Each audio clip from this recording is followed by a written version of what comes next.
And that's really what we have recommended on our website for vaccines for people with IBD.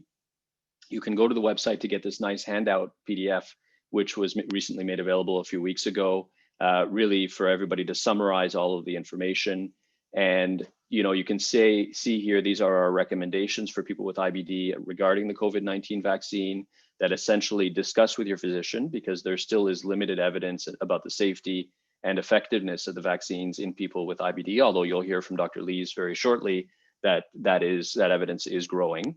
It is recommended that you book your vaccine as soon as it's available. And if you are in a group that has eligibility for the vaccine, you shouldn't be removed from eligibility just because you have IBD or because you're on an immunosuppressing or biologic medication.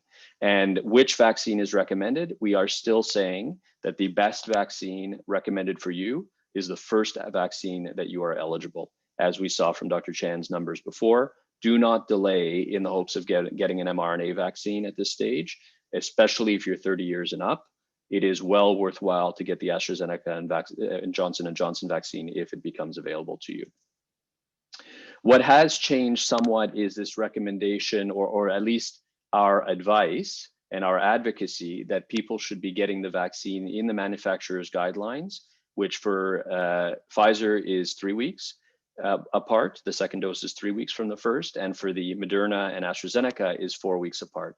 And we're going to talk a little bit about this. Dr. Lees is going to review some of the science that has come out in the last 2 months as to why we are recommending that people with IBD have timely access on label 3 to 4 weeks apart from the first dose.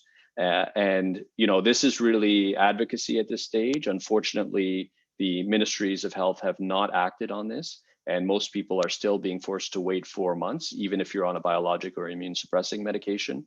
So it's really, and we'll talk about what you can do about that, but essentially right now it's phoning your MPP, talking, emailing your Minister of Health, raising awareness on Twitter and other places where policymakers are reading stuff about the vaccine, and trying to advocate for yourself and for IBD patients. But for now, that's not something that patients or even family doctors have a choice in the matter.